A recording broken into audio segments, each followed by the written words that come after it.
Hi, I'm Kristen, and this is the Simple Handmade Everyday podcast where I talk about living a creative, intentional life. I like to chat about quilting, knitting, what I'm reading and watching, and a little bit about keeping a cozy, organized home. I've got my cup of tea in hand, so grab yours and let's settle in for a chat. This is episode 115. Hello, friends. It's good to be back on this very cozy, rainy weekend in Southern California. It is currently Sunday morning, and it has been raining since Thursday evening. Yeah, it's been nice. I'm in this room where I'm looking out on my raised bed garden. I've got 3 4x4 beds, and I have transitioned from a spring-summer garden to a fall garden with very limited success, let me tell you. I need to learn more about starting from seed, but I had just all kinds of seeds. I wanted to create a salad garden because in the fall in Southern California, it's sort of like spring in other parts of the country where it's cool but not cold. We often don't ever get a frost.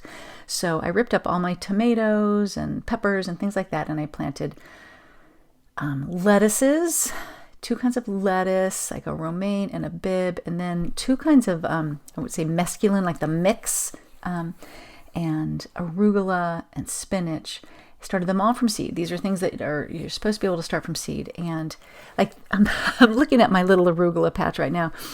I keep notes. I have a garden little just notebook, but they came up very quickly, and then have just kind of stayed like little baby seedlings ever since. I don't know what the deal is there. Everything else was just like it would come up and then it would be gone. And so then I bought a 6-pack of cauliflower and broccoli. So that's in one bed, and that was like not doing a ton. It is finally taking off. And I bought, when I realized that stuff was not going to happen from seed, then I bought a 6-pack of, Brussels sprouts, and then a 6-pack of red romaine lettuce. And something was definitely eating the leaves. So I did some research. I figured out, even though I never see them, we have slugs. And so I found an organic solution, Captain Jack's like slug killer or something, which is just iron phosphate. It's fine in the soil. It's fine around pets. And I used that a few weeks ago, and it's made a big difference. You can put crushed eggshells, and slugs don't like the way that feels. So I put those around all the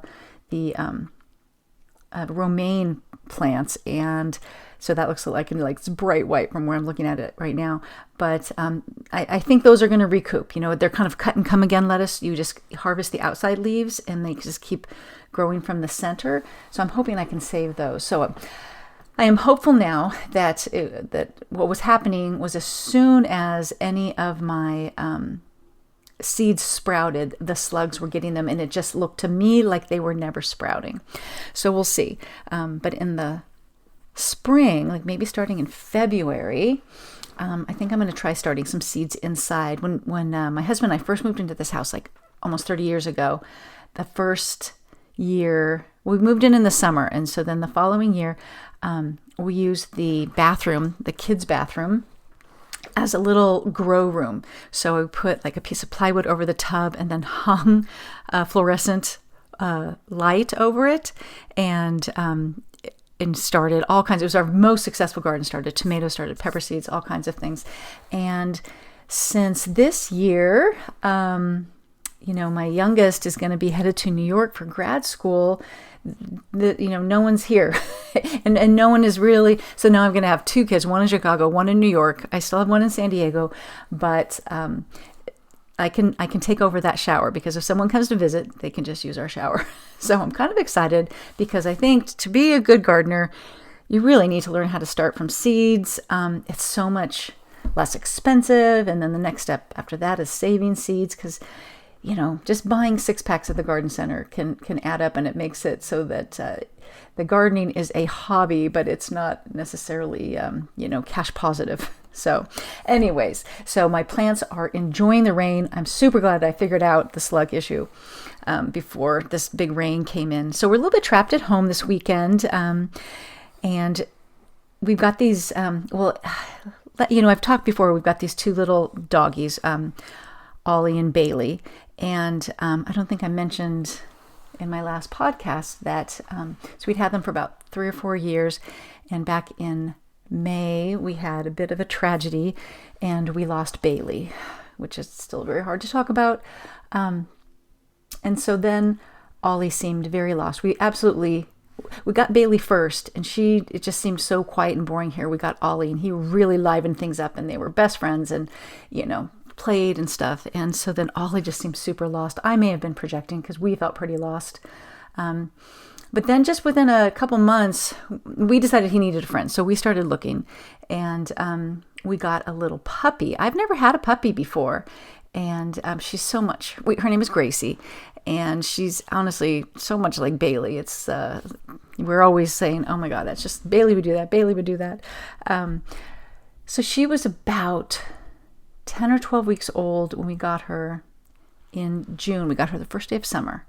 And so she's grown. She's like twice the size that she was, but she's still only, well, that's not quite true. She's like 17 pounds now. When we got her, she was like 10 pounds.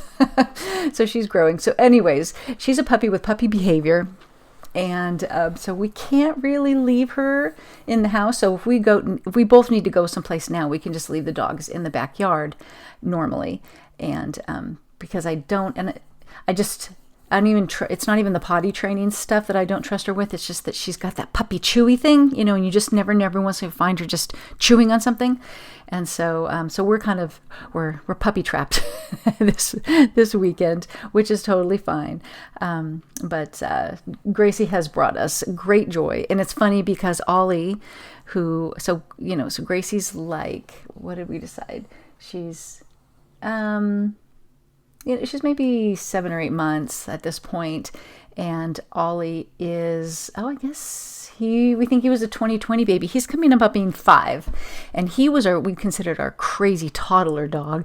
And as soon as we actually got a puppy, he turned into like a grumpy old man dog, which is a very funny turn of events.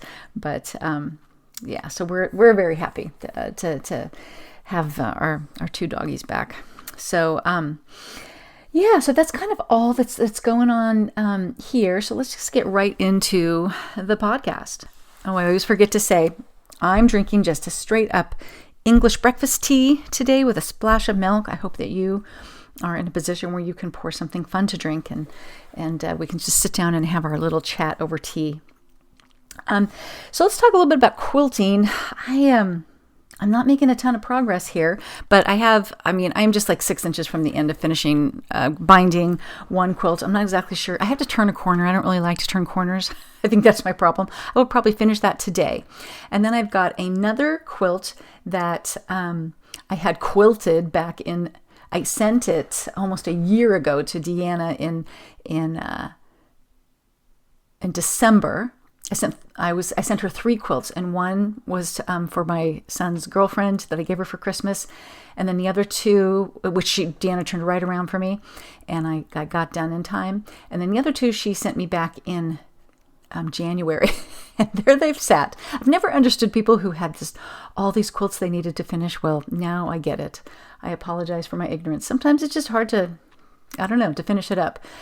And there's no compelling reason for this. I'm going to keep both of these quilts, though. I've been giving a lot of them away, but I'd kind of like a few that reflect my style more.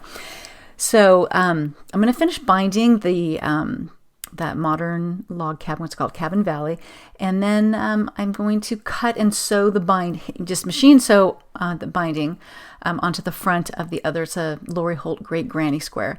And then just this time of year, it's pretty cozy to sit around and bind a quilt or knit. I'll talk more about that later. But I'm still looking for the right quilt to put over the bed in the what do we consider the boys' bedroom.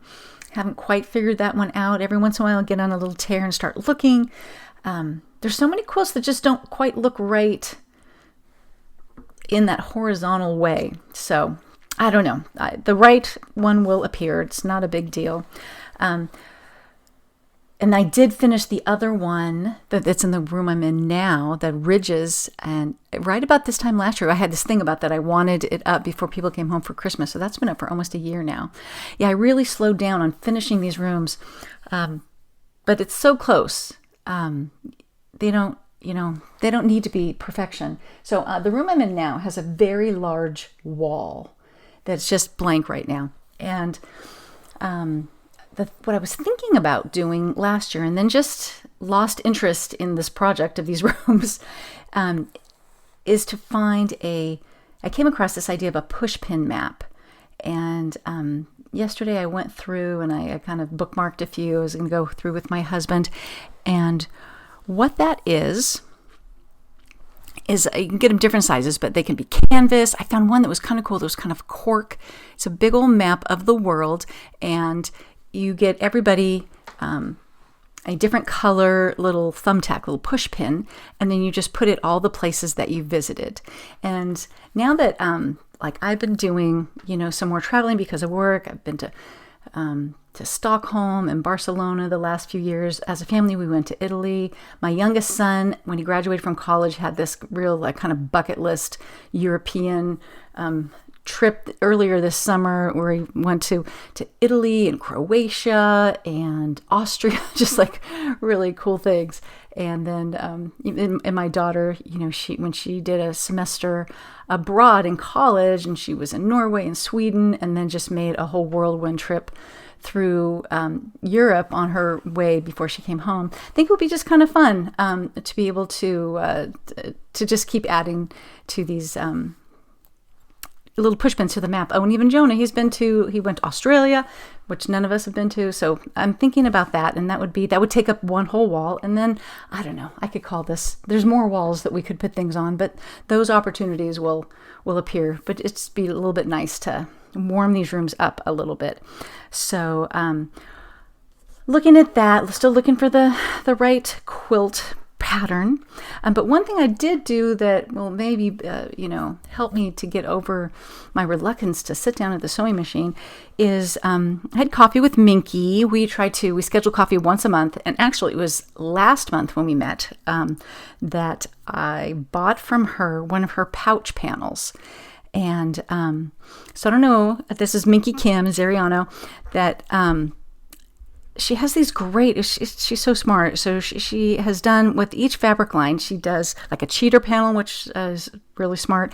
And then a panel where you can, it's everything to make a backpack. And this one is a pouch panel, and you can make 3 pouches. There's 4 coasters and a bunch of little extras, little tags, and all kinds of really cute little things. So really your decisions, you just cut it out, so just very, you don't have to trace a pattern or anything. So I do need to get some zippers. But, I'm not really a pouch maker usually, but I've been doing some knitting and I could use another pouch or two. So I was thinking about sitting down to do one of those soon. I think that'll be fun. And I have 2 from her last 2 fabric lines. So I'll put a link in the show notes. You should go check those out. She's got a lot of really cute panels. Also, I am thinking, I don't know if I talked about this in the last podcast, but once my youngest heads off to New York, I may be switching around my craft space.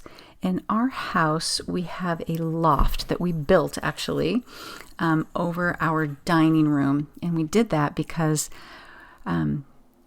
we needed it. We call it the music loft. So it's got his drum set, and there were guitars everywhere in this house, and a mandolin and a banjo. So we were able to kind of corral all of that stuff up into the loft. And at this point, as he heads off to 5 years of grad school, he's not going to be around. I'm hoping that he will still be in the position to come home for some summers, but I think it's time that we, even like this summer, he's barely played the drums, so it's taken up a lot of space that I'm thinking I can use as a craft space. It's smaller than it's my craft space is the dining room, which is directly below that, and it is a little bit more spacious. But I don't know. I'd like to get that dining room back to being a dining room. Not that we use that dining room all that much, but it is very visible when you first walk in. And when we have like Christmas dinner, it does feel a little bit like we're having dinner in my sewing room. So we'll see. I saved the IKEA bookcases from when we redid the boys' room, and I did put those in the dining room, which is why it feels so much like a sewing room. Because I needed, what I don't have are any drawers. So I have bookshelves in there. And so I could move that up to the craft, to the loft. What I won't have is a cutting table. But I'm thinking that maybe I could find something just, like on Facebook Marketplace or something, find just a cute, smaller little kitchen table or something that I could use there. And it does have a desk now. So years ago when we started to redo the kids' rooms, the room I'm in right now, this was going to be my sewing room. And we bought one of those IKEA Alex desks, just very white and clean. And I've never even gotten a chance to use it because then the pandemic happened, and then that was Ben's desk. And then after the pandemic was kind of over, my husband's company wanted the desk that he had from the company back. So then that became his desk in our room, which is his office. I don't like that. So I was like, I want that desk back. But he's kind of firmly into that desk. But Ben had a desk at college, and he's not going to be able to take that across the country. So that already is in the loft right now.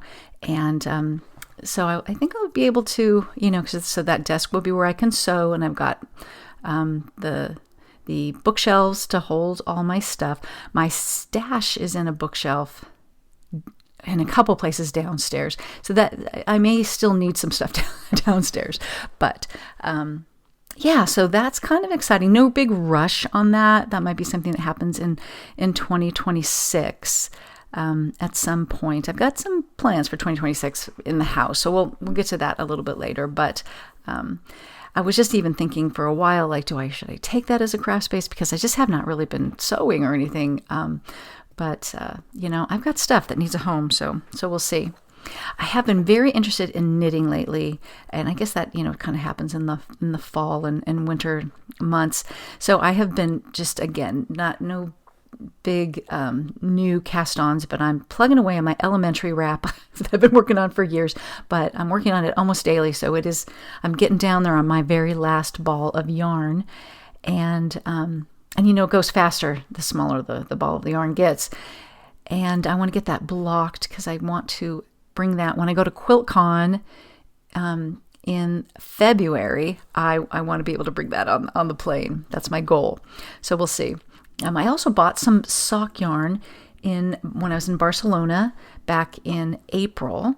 That was my souvenir, some hand-dyed sock yarn. And what's so funny is I dug it out yesterday, and it is like the exact same color as the yarn for my elementary shawl, which I did not even remember. So I think I pulled up a pattern for that. I don't know. I'm deciding between a couple patterns. I think this one's called Winter Stars. It's from this Handmade Life. Many years ago, like 6 or 7 years ago. I don't know if she still does this, but she did a lot of free sock patterns. And they just like have some cute little detail down the side, just like some yarn overs and just one little like decorative stripe. So it's pretty easy to knit, but not completely plain. And I've knit enough vanilla socks lately that I think I would just like something a little bit different. The other choice would be the Hermione sock, which just has a really nice texture. So I'm going to be casting that a pair of socks on soon. And since my son is moving to New York, so in California here, the reason in some ways my knitting has never really taken off is that it's too hot for most knitted things. We don't need a lot of hats and scarves and mittens and even sweaters. But now I've got some kids that are living in colder climates, so I was thinking about knitting him just like a little beanie type hat for Christmas. And so I ordered yarn yesterday from Knit Picks, just like a heathery dark charcoal gray, and found this pattern called 2x2 on Ravelry, which is just it's 2x2 ribbing all the way, with some obviously decreases, but it makes kind of a cool looking pattern. And so that should get here in a week or so, and hats, knit up really fast. So I think that'll be fun. So I'm kind of looking forward to that. Just, I don't know, knitting seems just more interesting to me right now. The other thing I'd kind of like to do is I have a number, if you've been with me for a few years, you know that I went through quite a cross stitch obsession, and I'm kind of wondering if I could get back into that. But I do have a number of little cute Christmas, like Santa, small Santa motifs that I should finish, and I think I'll just make them into like little pillows or something that I can just stash on, in trays or on a bookshelf or something. But kind of these cute little old-fashioned Santas. And so that would be an easy, little sewing project to do those and stuff them. I know I used to have some walnut shells, which I prefer to stuff those things with, but at least partially to give it a little heft. And because I had to buy a whole bag of, it was like, like iguana litter or something, and I do not know what happened to those. So I'll have to go find some more of that. So, I've got a number of cross stitch things that I finished, like Lori Holt's Flea Market Flowers, which is so pretty, and I love it, and I need to get that thing framed and hung up. So kind of looking at, as I was going through to figure out if I had the needles and for this hat that I was knitting, which of course, like I have so many knitting needles, straight and circular and DPNs, and I never have the exact one that I need for whatever project. It's like the strangest thing. So this hat called for 6 US 6 16-inch circular, and of course I have 7, and I'm just gonna do them on 7s. I'm just gonna do it. It's just like I'm not gonna spend another like $12 for this one thing. It's crazy. I have like 7s, 8s, and 10s, and then 4s. It's just like everything except the one that I need. Is crazy. So that's what's kind of going on craft-wise. I feel like I'm just coming out of some dark place and dipping my toes back into creating and making. And I think that that's what I do need to do to just get off the phone, stop the doom scrolling, and do something that is, productive, produce something versus just consuming things. So let's move on to books. Well, October 28th was the release of The Black Wolf from Louise Penny, which is the second half of the Gray Wolf, Black Wolf little thing that she did there. And I love it when I can pre-order it. So I had pre-ordered, I love having the audiobook and the ebook. And I'd had an Audible credit every once in a while. I would get these deals of 99 cents a month for 3 months for Audible, and so I had forgotten that I had pre-ordered the audiobook, and then I had also pre-ordered the ebook. So the audiobook, because I'm in California, it showed up at like 8 p.m. the night on the 27th, but I was in the middle of another book, which I'll talk about in a minute. So I was disciplined, and I finished my book before I got to that one. The book I was reading was The Impossible Fortune by Richard Osman. So this was I think it's the 4th in the Thursday Murder Club series.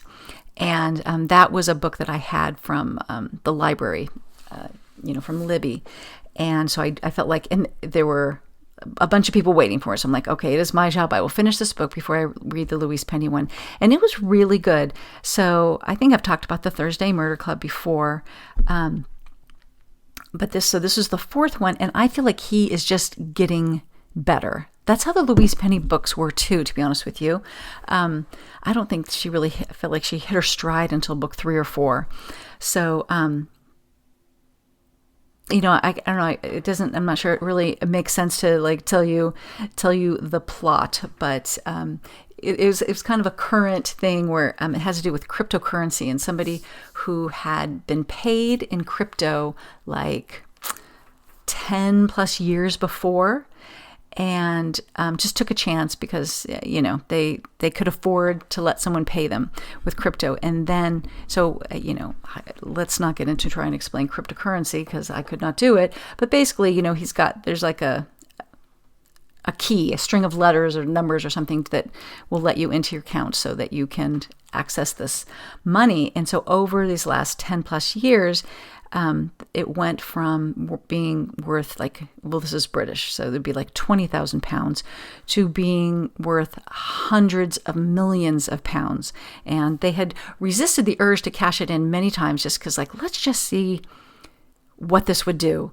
And it finally got to the point where there's okay, we have to do this. And so the whole mystery is kind of around them trying to do this and people getting killed and people trying to figure out if this is real, and the whole thing.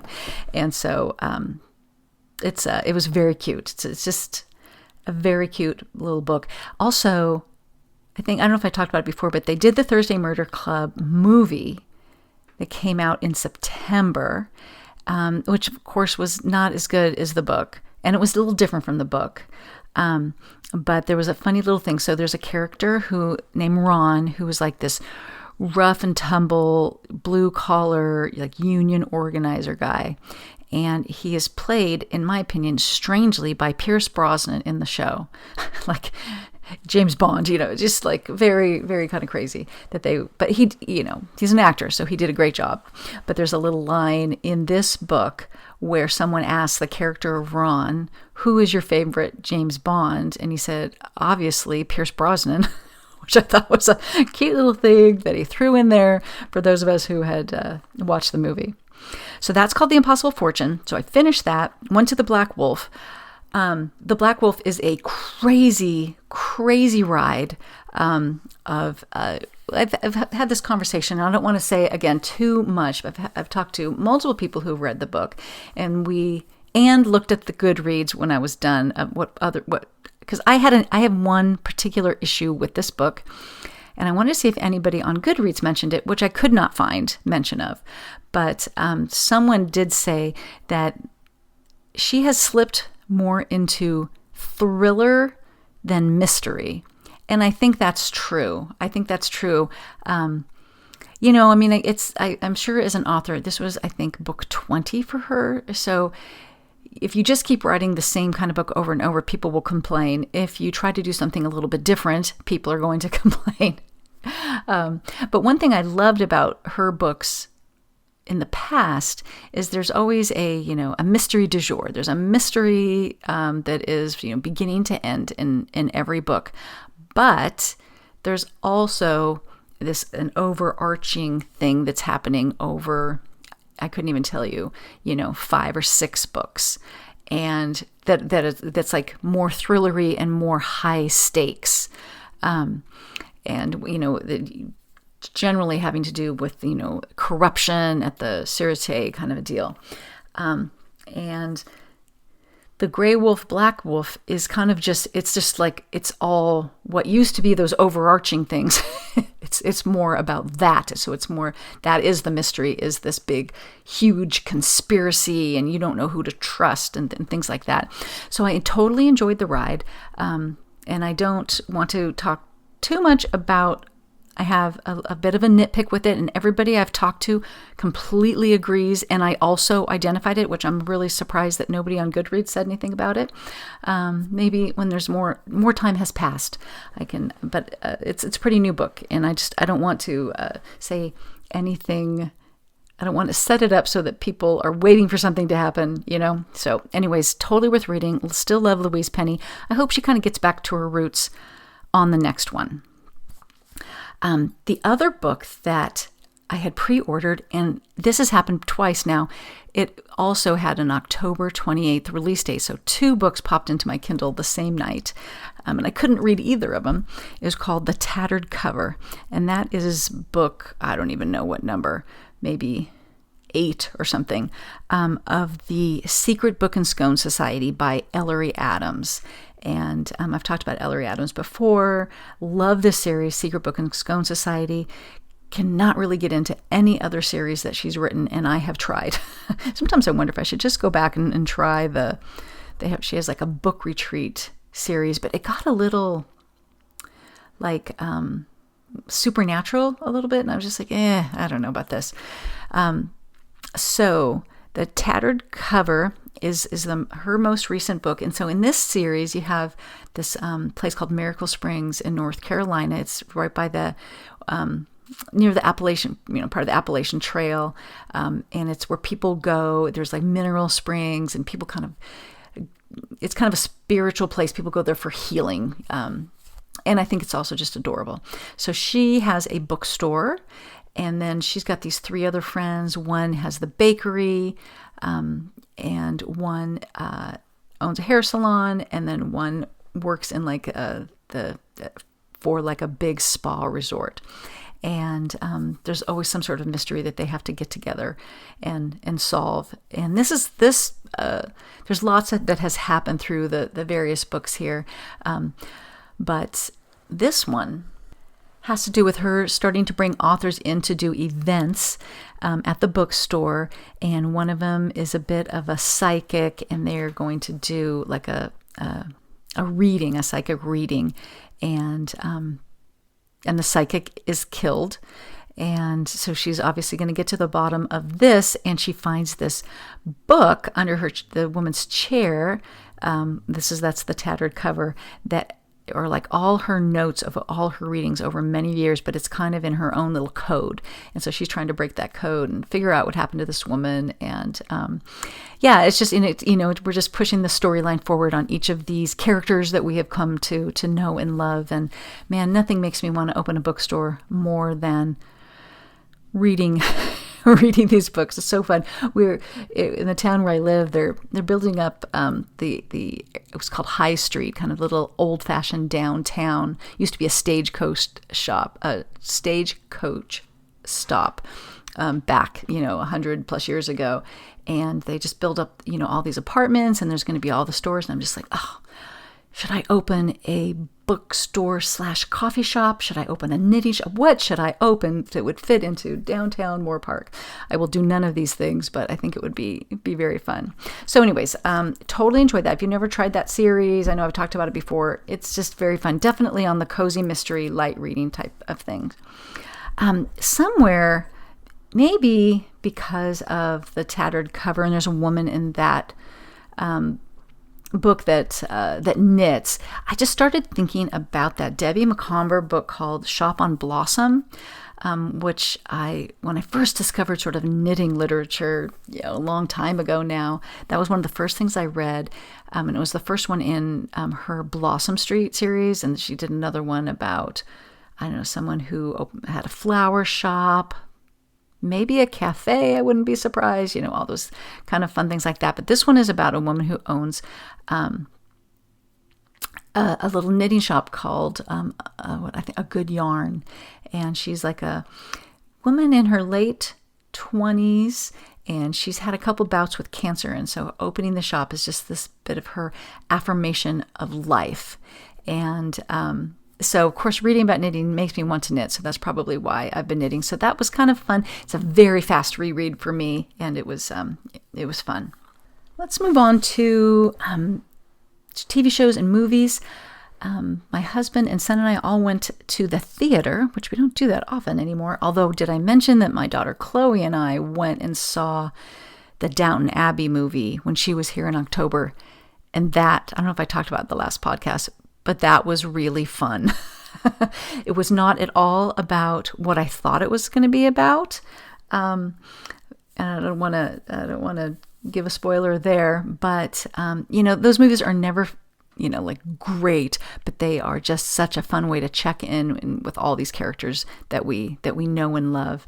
I felt like it ended a little bit on a downer, but we had a good time with that. And then we just recently went and saw the Deliver Me From Nowhere, the Bruce Springsteen movie. And of course, I'm the proper age to be a big Bruce Springsteen fan. Although, I was like high school during the Born in the USA tour, which, fun fact, So I went to that concert, which was at Dodger Stadium. It was one of those times where like my friends and I took turns standing in line for like 10 hours to buy tickets. They would put like a wristband on you, and we put it on big enough so that we could exchange it so that people could go do something else. And so we bought those tickets, and it was like a 4-night, he was here for 4 nights. And I think we went on the 4th night, and my husband was also at Dodger Stadium that night for that concert, along with like 50,000 other people. But we it was years before we met. We were at that the same night. But anyways, so the Bruce Springsteen movie, who has Jeremy Allen White from The Bear, and he did a fantastic job. And apparently he did his own singing. And he's very good. He was very good. He's quite an actor, just nailed the role. But it's all about Bruce Springsteen doing his Nebraska album, which is like a huge departure from what he'd done. He'd just come off. This was before Born in the USA. Interestingly, though, he wrote that during this time and said, I don't want that on this album. I mean, we'll come back to that. So the Nebraska album was just like this very kind of dark, acoustic-y, very lo-fi sound. And he was in a very dark place. So that was a good movie. Loved it. We are continuing our project that started at the early summer of watching The Sopranos, which is amazing if you've never seen The Sopranos. I feel like we are some of the only people that never watched it, but we are in, and it's a project because it's back, like when shows were like 20 episodes a season. And so we're on the 6th season, and we have probably maybe 15 episodes to go, which is good because I'm on this really good deal with HBO right now, which ends on like December 21st. I'm like, we have to finish this before then. So The Sopranos, the Acorn show that I got obsessed with is called Summertide, and it is weird. It's a South African show, and there's what they're calling one season, but it's 52 episodes. And it's to them it was one and done. I mean, so these days that could easily be like 5 seasons, but so weirdly, it was definitely a slow show to start. The idea is that there's a guy, a man and his kids, who are like, let's just say 12 and 16. They move back home to South Africa in with his, what appear to be very wealthy parents in a beautiful ocean beachside town, house, because his wife has recently died, and he has a PhD in like marine biology. So he's a big, and his wife I think also did. She was like a marine photographer. So they just had this whole thing going, and she died. And so he goes back home, and he's trying he starts a trust in her name.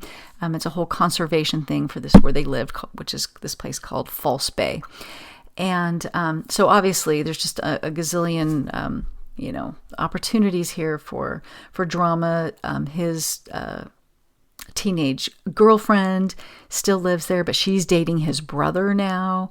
And there's all kinds of stuff going on with the kids. So anyways, I'm like very much, it took a while to go in, but I'm very much enjoying this ongoing story. We're kind of hitting critical peak drama at episode 26, and which is halfway through, and I find out that's all the episodes that they have on Acorn. They don't have the second half here. And I'm not, because Acorn shows different things in different countries at different times, I'm having a hard time getting to the bottom of when are these other ones going to show up, because like we just got to like the most important thing happening. So we'll see how that goes. But it's a good show. But it reminded me of this other show on Acorn called 800 Words, where a guy takes his two teenage kids, after his wife dies, from Australia to this little town in New Zealand. I've talked about this in past podcasts, but he's a writer, and he has a column called 800 Words where every column is exactly 800 words.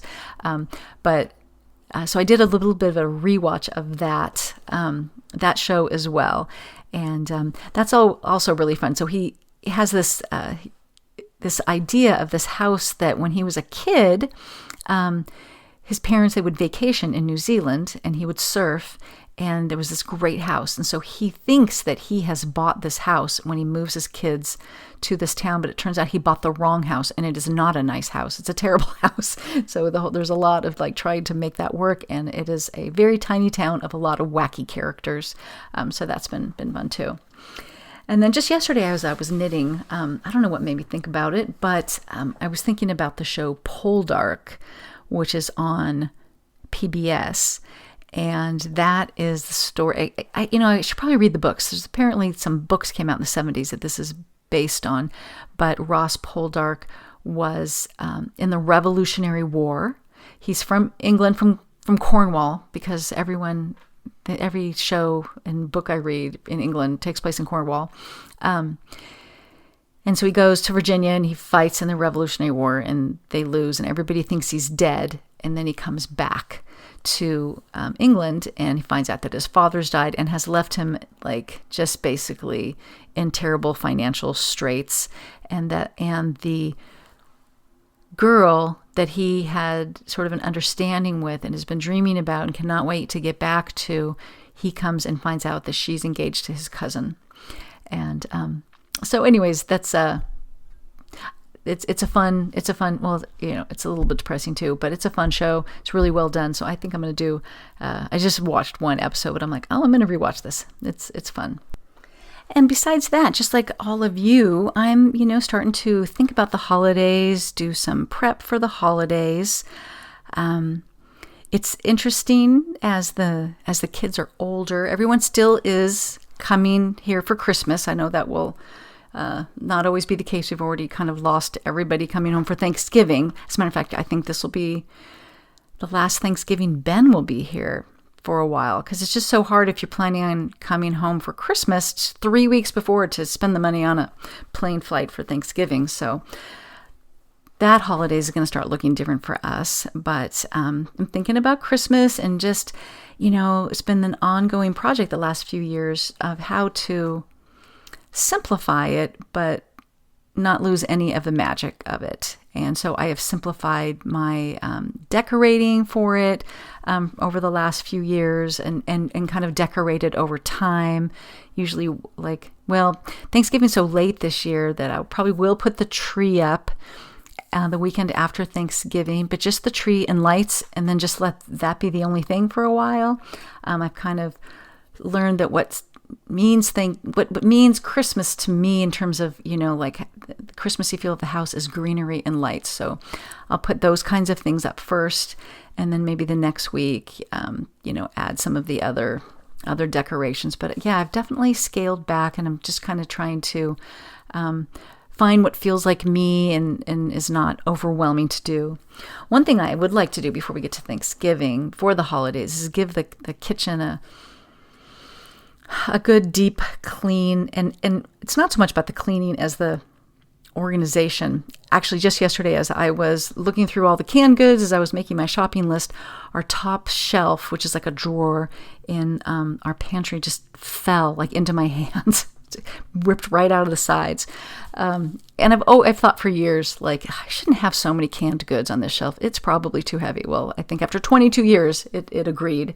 And so we're still waiting for a replacement part to fix that, but it made me take everything out of the pantry and kind of rearrange it and distribute things that are heavy and stuff. So I'm like, I've been kind of meaning to do that anyway. So that felt good. And there are just, I need to let go of the perfectionism that I need to go through the whole kitchen and take out everything and redo it. There's just a few areas that, like 2 cabinets, that I think I would feel so much better if I just took an hour, pulled everything out, got rid of stuff, and reorganized. Now that the kids aren't here, we've kind of done things a little differently because it just didn't make sense. In just where we keep things, and but it's a little bit of a hodgepodge. So I think that would make me feel good about the upcoming holidays if I just hit a couple of those areas that every time I open that cupboard, I'm going to go, oh God, this is so much better. You know that feeling? So, yeah, so that's kind of what's going on there. I've also been doing a lot of journaling. I do these podcasts so irregularly, I don't remember. And my show notes are I did less show notes, so I don't remember what I talked about. But I have a significant birthday coming up in 2026, and so I'm doing this thing called Project 60, and I'm journaling a lot about it. Where it just like, as I head into my 60s, what do I want? Like, what kind of person do I want to be? How do I want to dress? My health? How do I want to spend my time as I, transition out of work? And I'm not like completely retiring or anything anytime soon, but oh man, do I think a lot about scaling back my business. And I don't know if that'll happen this year or in 2027. We will see. But, how do I want to spend my time? If I'm not working, what could I be doing that brings me fulfillment and joy?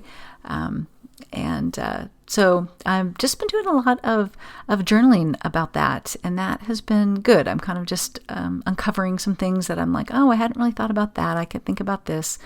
And so and what kind of things do I want to do with the house while we're still earning? There are some bigger projects that I want to knock out so that when we do retire, we don't have to tackle a $40,000 renovation project or something. So that's kind of what I've been thinking about. Thanks for all the wonderful feedback that you gave me on the last podcast. It was good to be back. And also, I was looking at the reviews, and I feel like I've never commented on the last couple of reviews I got, which were honestly a year ago, but that makes sense. There was one from CrowFan0517, and she says that this is her most favorite quilting podcast, and thank you so much. I love to hear that. And from Jenny Vig, who said, wish episodes were released more often. And I understand that, but also just, it's like chatting with a good friend, which is exactly what I want for this podcast. So if you do have a few minutes and feel inclined, I would love it if you rated and reviewed the podcast. That helps it just get out to more people. And I am really trying to get in here at least once a month. And that's another thing. As I maybe start working less, I would kind of love to podcast more and hopefully have more fun things to talk about. So thank you so much for spending this time with me. You can find me online at my blog, Simple Handmade Everyday, with some kind of pared down show notes. And I just appreciate all of you, and I hope that you have a wonderful week.